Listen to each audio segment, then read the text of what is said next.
நல்ல சுவையான இடி சாம்பார் ரெசிபி எப்படி செய்யலாம் அப்படிங்கிறத இந்த வீடியோவில் பார்க்கலாம். இடி சாம்பார் செய்யறதுக்கு என்னென்ன தேவையான பொருட்கள் அப்படின்னு பார்க்கலாம். ஒரு சின்ன பீஸ் மஞ்சள் பூசணிக்காய் எடுத்து நான் கட் பண்ணி வச்சிருக்கிறேன். ஒரு சின்ன கேரட்டு, ஒரு முருங்கைக்காய், ஒரே ஒரு கத்திரிக்காய், ஒரு சின்ன உருளைக்கிழங்கு கட் பண்ணி வச்சிருக்கேன். ஒரு 4 அவரைக்காய் அதையும் கட் பண்ணி வச்சிருக்கேன். ஒரு 7-8 சின்ன வெங்காயம், ஒரே ஒரு பச்சை மிளகாய் அதை நடுவில் கீறி வச்சிருக்கிறேன். இப்போ இடி சாம்பார் செய்யறதுக்கு காய் என்னென்ன தேவை அப்படிங்கிறத பார்த்துட்டோம். இப்போ இதுக்கு நாங்கள் ஒரு பொடி செஞ்சு அதை இடிச்சு தான் இந்த சாம்பாரில் போடுவோம். அதுக்கு என்னென்ன தேவையான பொருட்கள்னு பார்க்கலாம். அதுக்கு நான் ஒரு 12 வரமிளகாய் எடுத்து வச்சிருக்கிறேன். நீங்கள் உங்கள் காரத்துக்கு தக்கன கூட்டி குறைச்சிக்கோங்க. 1 டேபிள் ஸ்பூன் மல்லி எடுத்து வச்சிருக்கிறேன். 1 டீஸ்பூன் கடலைப்பருப்பு, ஒரு 3/4 டீஸ்பூன் துவரம்பருப்பு எடுத்திருக்கிறேன். ஒரு 1/2 டீஸ்பூன் ஜீரகம், 1/2 டீஸ்பூன் வெந்தயம், கொஞ்சம் புழுங்கல் அரிசி. இதுதான் இதுக்கு தேவையான பொருட்கள். ஒரு சின்ன நெல்லிக்காய் சைஸ்ல உள்ள ஒரு புளியையுமே நான் ஊற வச்சு வச்சிருக்கிறேன். 1/3 கப் இந்த அளவுள்ள தோரம்பருப்பை எடுத்து நல்லா வாஷ் பண்ணிட்டு ஒரு 1/2 மணி நேரம் ஊற வச்சு இதே மாதிரி நல்ல குலைவா நான் வேக வச்சு எடுத்து வச்சிருக்கிறேன். இப்ப பொடியை வறுக்கிறதுக்கு நான் வானலி அடுப்புல வச்சு கொஞ்சம் 1 டீஸ்பூன் எண்ணெய் மட்டும் விட்டுருக்கிறேன். இப்ப நம்ம எடுத்து வச்சிருந்தோம் இல்லையா, அந்த மசாலா எல்லாத்தையுமே நம்ம என்ன செஞ்சிடலாம், இதெல்லாம் சேர்த்துடலாம்.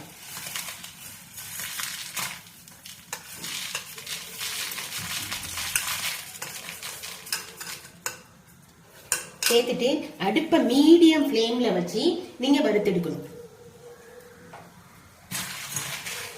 அதாவது இதுல நம்ம எப்படி வறுக்கணும்னா, இதுல போட்டிருக்கிற அரிசி லேசா பொரிஞ்சு வரும். அந்த பொரிஞ்சு வர்றதான் நம்மளுக்கு எடுத்துட வேண்டியது. அந்த டைம்ல நம்ம அடுப்பை ஆஃப் பண்ணிட்டு நம்ம அந்த இதை வறுத்த சாமான எடுத்துடும்.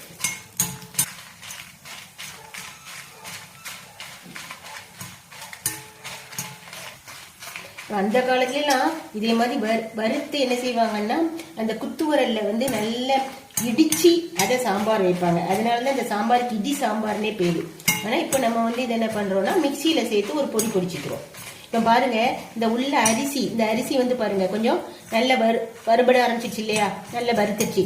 இப்ப இந்த டைம்ல நம்ம அடுப்பை ஆஃப் பண்ணிட்டு என்ன பண்ணலாம்னா, மிக்சி ஜார்ல சேர்த்து நம்ம பொடிச்சு எடுத்துட்டு வந்துடலாம். சாம்பார் செய்யறதுக்கு வானொலி அடுப்புல வச்சு அடுப்பு ஆன் பண்ணிட்டேன். இப்ப இதுல ஒரே ஒரு டீஸ்பூன் ஆயில் சேர்த்துக்கிறேன்.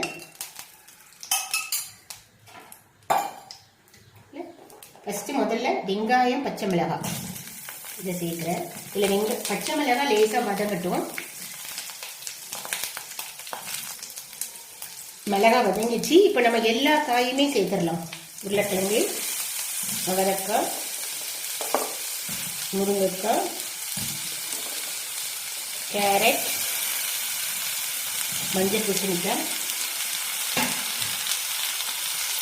கத்திரிக்காய். இது எல்லாமே லேசா ஒரு வதங்கணும்.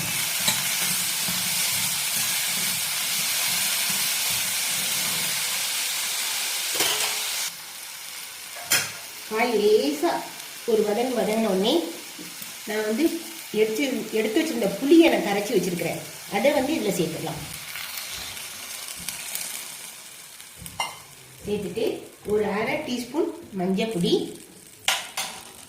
இது சாம்பாருக்கு தேவையான உப்பு அதையும் நான் இதில் சேர்த்துருந்தேன். சேர்த்துட்டு பார்ப்போம், தேவையான இன்னும் கொஞ்சம் தண்ணி நம்ம சேர்த்துக்கலாம். இப்போ இந்த காய்க்கு இன்னும் கொஞ்சம் தண்ணி நம்ம விடலாம். அதனால இன்னும் ஒரு 1/2 கிளாஸ் தண்ணி நான் விடுறேன். இன்னும் ஒரு 1/2 கிளாஸ் தண்ணி விட்டுக்கிறேன். இப்போ காய் நல்லா வேகட்டும், மூடி வச்சிடலாம். இப்போ பார்த்தீங்கன்னா காய் வெந்துடுச்சான்னு பார்க்கறதுக்கு நம்ம முருங்கைக்காய் எடுத்து பார்க்கணும். முருங்கைக்காய் எடுத்து பார்க்கும்போது காய் நல்லா வெந்துடுச்சு. இப்போ நான் அந்த வறுத்து வச்சிருந்த அந்த மசாலா எல்லாத்தையுமே நான் மிக்சியில் சேர்த்து நல்லா பொடிச்சு எடுத்துட்டு வந்திருக்கேன். இதை இதில் சேர்த்துடலாம்.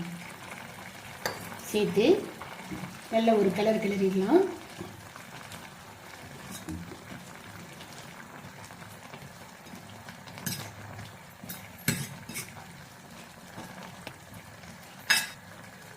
பொடியை சேர்த்துட்டு நல்ல ஒரு கிளறிட்டு அந்த வேக வச்சு வச்சிருந்தோம் இல்லையா, அந்த துவரம்பருப்பு அதையுமே நம்ம இதில் சேர்த்துடலாம்.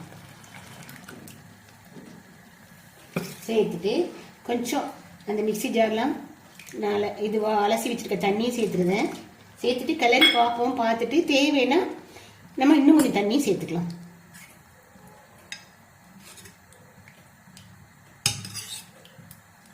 இப்போ இன்னும் கொஞ்சம் தண்ணியை நம்ம சேர்க்கணும். அதனால இன்னும் கொஞ்சம் தண்ணியை நான் சேர்த்துருவேன். அந்த கன்சிஸ்டன்சி பார்த்துட்டு அதுக்கு தேவைக்கு தக்கன நம்ம தண்ணி சேர்த்துக்கணும்.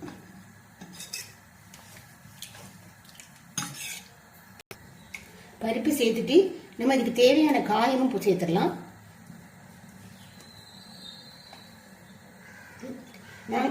நாங்கள் எப்பொழுதுமே இந்த இடி சாம்பாருக்கு ஒரு சின்ன பீஸ் வெல்லம் சேர்ப்போம். அதையும் இதில் சேர்த்துருதேன். சேர்த்துட்டு நல்ல ஒரு கலர் கலரிடலாம்.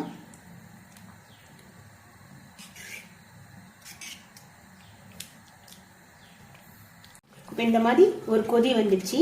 இப்போ நமக்கு சாம்பார் ரெடி ஆயிடுச்சு. இந்த ஸ்டேஜில் நம்ம கொத்தமல்லி இலை தூவி கடுகுளுந்து பருப்பு போட்டு தாளிச்சு விட்டுட்டோம்னா நம்மளுக்கு சாம்பார் நல்லா ரெடி ஆயிடும். இது நல்ல ஒரு ஃப்ரெஷ்ஷாக அப்பமே இடிச்சு செய்யறதுனால சாம்பார் ரொம்ப நல்ல மணமா நல்ல சுவையா இருக்கும். இப்போ கடுகு உளுந்து பருப்பு கருவேப்பிலை இந்த தாளிக்கமும் இதில் சேர்த்துருவேன். இப்போ நம்ம கரெக்டாக ஆஃப் பண்ணிடலாம். ஆஃப் பண்ணிட்டோம்னா நல்ல ஒரு மணமான நல்ல ஒரு சுவையான இடி சாம்பார் ரெடி ஆயிடுச்சு. இதே மெஷர்மெண்ட்ல நீங்களும் செஞ்சு பார்த்து உங்க ஃபீட்பேக் எங்களுக்கு தெரிவிங்க. இந்த ரெசிபி பிடிச்சிருந்தா ஒரு லைக் கொடுத்து ஷேர் அண்ட் சப்ஸ்கிரைப் பண்ணுங்க. தேங்க்யூ.